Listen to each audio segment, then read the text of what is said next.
Et pendant cette campagne, nous recevrons les principaux candidats dans ce journal. Et ce soir, notre première invitée est Marine Le Pen. Bonsoir, Marine Le Pen. Alors, avant de parler de votre programme, une réaction, évidemment. Manuel Valls qui va voter pour Emmanuel Macron. Ça vous fait sourire ou ça vous fait peur ? Non, ça me fait ni sourire ni peur. Ça me rend triste pour les électeurs socialistes parce que, objectivement, tous ces dirigeants font preuve d'un gigantesque mépris à l'égard de ceux qui se sont déplacés, à qui ils ont vendu la primaire comme étant le summum de la démocratie et qu'aujourd'hui ils congédient d'un revers de la main. C'est la course au poste. Ils cherchent à préserver chacun leur mandat. C'est pas glorieux. Alors, vous vous présentez, vous êtes souvent présenté comme un parti au-dessus des affaires, un parti propre, on va dire. Mais aujourd'hui, ça ne vous aura pas échappé. Vous l'avez vu, le journal Le Monde révèle de nouveaux éléments d'enquête sur l'affaire de vos attachés parlementaires européens soupçonnés d'emplois fictifs. Des documents trouvés au siège du Front National démontreraient la volonté du FN, sur avis de sa présidente, vous, de se financer grâce au Parlement européen et donc de l'argent du contribuable européen. Est-ce que vous comprenez, avant d'aller dans le détail, que devant ces révélations, beaucoup d'électeurs se disent que finalement, vous n'êtes pas mieux que les autres, ou en tout cas certains autres. Mais c'est l'objectif du journal Le Monde, qui est dirigé par M. Berger, qui est en même temps un soutien de M. Macron, sauf que il y a zéro révélation. La réalité, c'est que oui, des économies étaient envisagées à raison de l'élection de députés, pour une raison simple, c'est que tous ces députés, avant d'être députés, ils étaient salariés du Front National. Et que donc, en devenant députés, eh bien, leur contrat de travail s'arrêtait, ce qui permettait au Front National de faire des économies. Et il y a également des recettes qui sont envisagées à raison des reversements des élus, pour une raison simple, c'est que nous avions anticipé évidemment l'explosion du nombre de nos élus au départemental et au régional. Nous sommes passés d'un élu départemental à 60 et de 100 conseillers régionaux à près de 400. Voilà, le trésorier fait son travail de prévision comme le font tous les chefs d'entreprise. Tout ceci n'a évidemment absolument rien d'illégal et ne démontre en tout cas absolument pas ce que le Monde cherche à démontrer. C'est une enquête est en cours. C'est une diffamation de la part du Monde qui est très lourde et très grave, je trouve, à 3 semaines. Vous allez porter plainte contre le Monde ? Ah oui, bah si, oui, bien sûr, parce que en l'occurrence, de surcroît, tout cela provient en plus d'une violation du secret de l'instruction qui est devenue maintenant systématique. L'instruction se fait dans les journaux. C'est pas ça le respect de l'état de droit, c'est pas ça la séparation des pouvoirs. En attendant, l'enquête judiciaire aussi la protection de la défense et de la présomption d'innocence. L'enquête judiciaire est en cours. Il y a 2 personnes qui ont été mises en examen dans cette affaire. Affaire à suivre. Donc, allez, on passe à votre programme. Notre journal, vous le savez, Marine Le Pen est très regardée par les jeunes. Beaucoup de questions, les concernent directement. Nous en avons choisi plusieurs. Elles s'affichent en ce moment même à l'écran et vous pouvez les voir dans cet écran-ci. 5 grands thèmes. Je vous demande de répondre, d'accepter les règles du jeu de manière la plus concise possible et surtout la plus concrète possible. On va commencer sur l'emploi des jeunes. L'emploi des jeunes, c'est très important. Le chômage, on le rappelle, c'est la première préoccupation des Français et notamment de la jeunesse.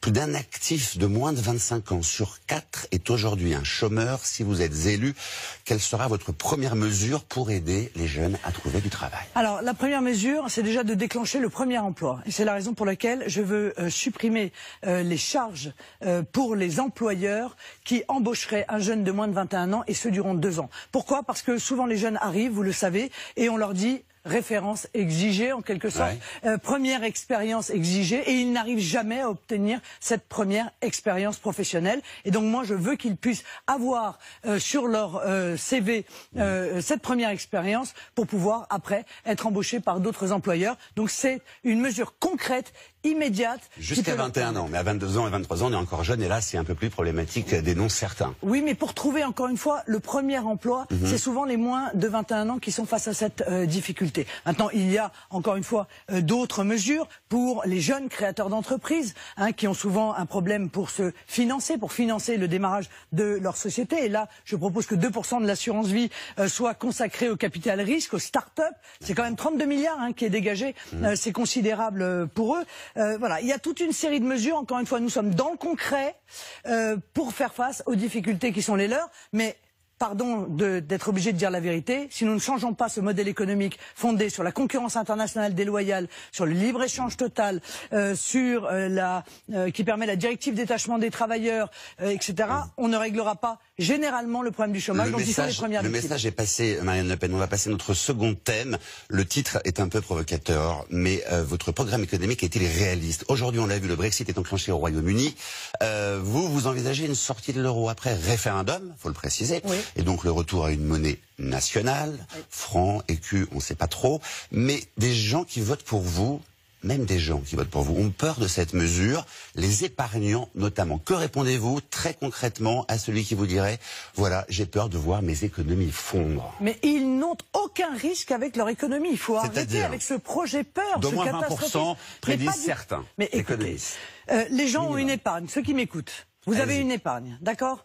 L'euro est passé de 1,55 $ à 0,80 $. Est-ce que vous avez vu la différence sur votre épargne?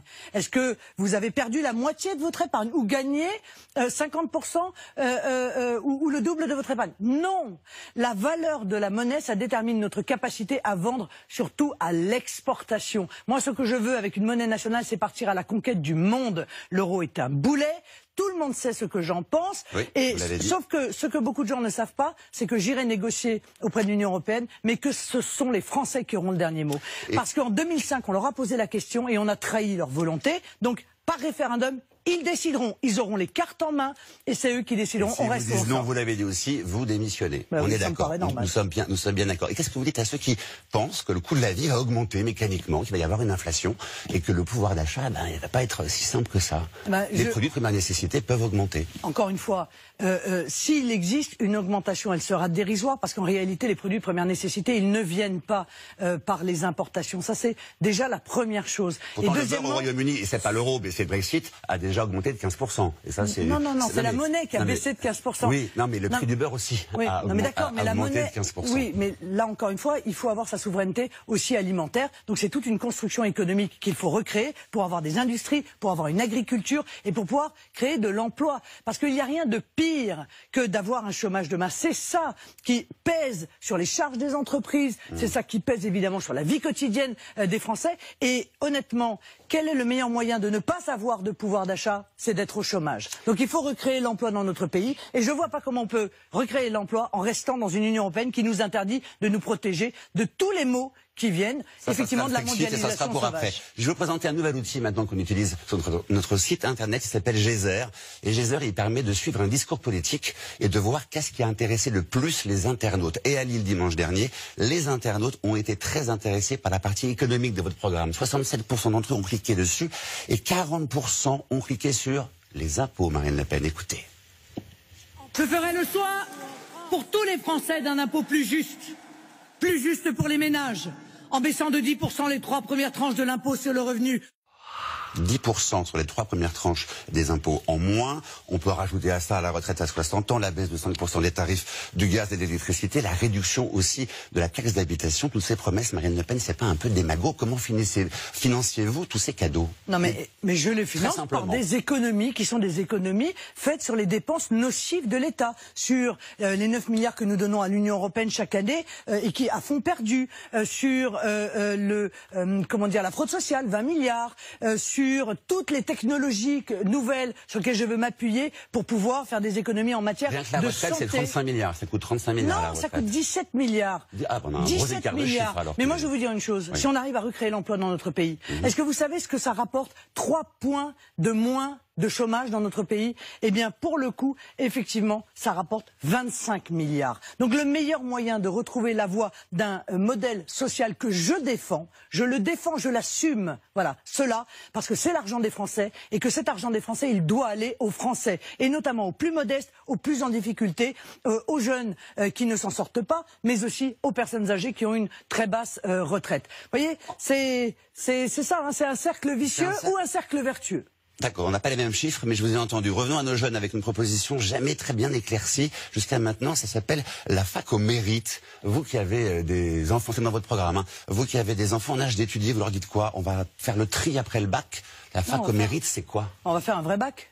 Parce que la réalité, c'est qu'aujourd'hui, aujourd'hui, c'est la fac au fric. pardon, hein, où la fac, où en fait, où en fait le tri se fait par l'échec.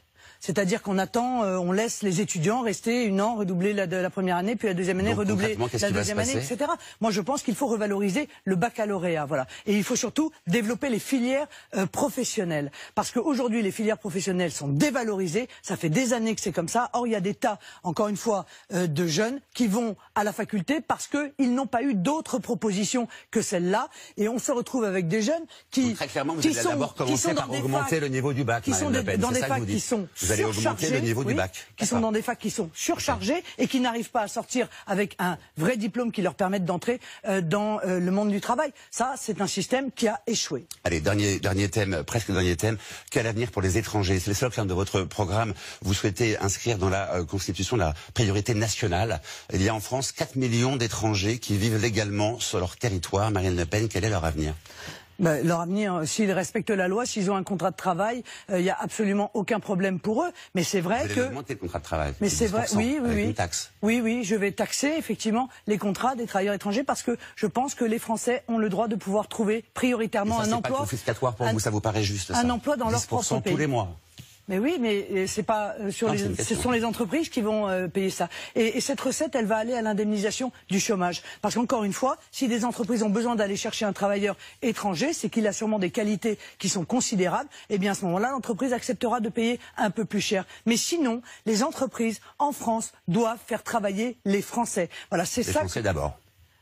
Les Français en priorité. Oui, ça c'est logique. De la même manière, les Français doivent pouvoir avoir un accès privilégié, prioritaire au logement social, parce que c'est la justice qui veut ça. C'est le bon sens. Le logement social, Marine Le Pen, c'est quoi? C'est 12% pour les étrangers, 88% pour les Français. Il n'y a pas non plus une injustice totale.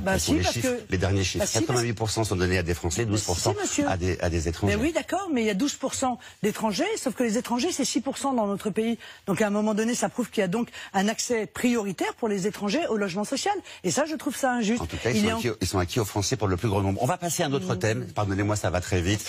Très concret. Qui pour gouverner? Est-ce que Nicolas Dupont-Aignan, Premier ministre, Florian Philippot à Bercy?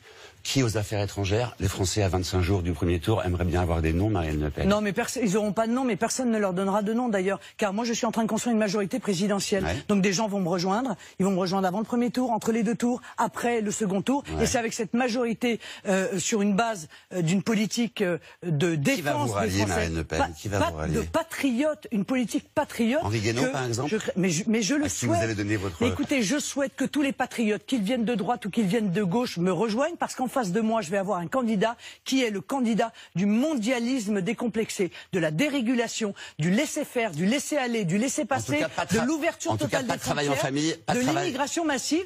Moi, je crois que beaucoup de Français ne veulent pas de ça. Pas de travail en famille, ni avec votre compagnon Louis Alliot, ni avec Marion Maréchal Le Pen. Pourtant, vous avez travaillé pendant très longtemps avec votre père, Jean-Marie Le Pen, et c'était pas un problème. Non, c'est vrai. Mais enfin, en même temps, je n'ai pas été ministre de Jean-Marie Le Pen, en l'occurrence. Mais je crois qu'il y a une sensibilité de l'opinion sur ce sujet. Moi, il faut entendre les Français, il faut entendre leur réticence à cela et en tirer les conséquences. Alors, on va passer à des questions dites rafales maintenant. C'est oui, non. Hein, voilà, c'est la fin de cette interview bientôt. Si vous êtes élu, interdisez-vous le port du voile dans la rue? Oui. Et les autres signes religieux qui pas croix très apparente, par exemple? Les signaux sensibles, comme c'est le cas d'ailleurs à l'école aujourd'hui, j'étends la loi de 2004 qui interdit les signaux sensibles dans l'école, je l'étends à l'espace public. Pas de croix, pas de kippa, pas de voile. Non mais pas de croix, les croix sont autorisées à l'école. D'accord. Ce sont des signes ostensibles, pas des signes discrets. Voilà. Ça peut se voir aussi. Enfin, c'est quand même assez rare de se balader avec une grosse croix. Une amende pour le voile? Qu'est-ce qui va se passer? Les gens vont se faire arrêter, seront oui, comme quand vous n'avez pas votre ceinture, vous mettez pas votre clignotant. Je suis pas rentré dans ce genre de précision. Et la kippa? Mais c'est pareil, je l'ai dit, je demande à nos compatriotes juifs un sacrifice, ils le savent, mais en l'occurrence, je pense que pour lutter contre le fondamentalisme islamiste, l'avancée du fondamentalisme islamiste dans un très grand nombre de quartiers, il faut en passer par cette forme de sévérité. Le mariage pour tous, vous le gardez? Le mariage pour tous, je ne le garde pas, mais je fais un Pacs amélioré parce que je crois que c'est le mariage pour tous. Parce que oui, mais encore une fois, ce sera pas rétroactif. Hein. Ceux qui ont été mariés restent mariés, mais je souhaite le transformer en Pacs amélioré parce que je pense que c'est ce que réclame en réalité l'immense majorité des couples homosexuels. Combien de gens sont mariés l'année dernière? 5 000, quelque chose comme ça, non? 8 000. Dernière question. Il y en a 3 000 qui ont déjà divorcé. Il y a un débat entre les 11 candidats qui doit avoir lieu, ça vous appartient, le 20 avril. Le 20 avril, à 3 jours du premier tour, Jean-Luc Mélenchon n'ira pas, Emmanuel Macron et François Fillon se posent des questions. Vous y serez, vous, à ce débat? T'as vu la manière dont France 3 est incapable d'observer une neutralité dans cette campagne présidentielle? Je me pose la question. Dernière question, Marine Le Pen, qui a reçu le prix Goncourt 2017, pardon. Alors là, vous me posez une colle. Leila Slimani, pour un très beau livre, Chanson douce, que je vous recommande. Eh bien, écoutez, je lirai ça quand j'aurai quelques minutes à moi, ce qui n'est pas trop le cas en ce moment. Merci, Marine Le Pen.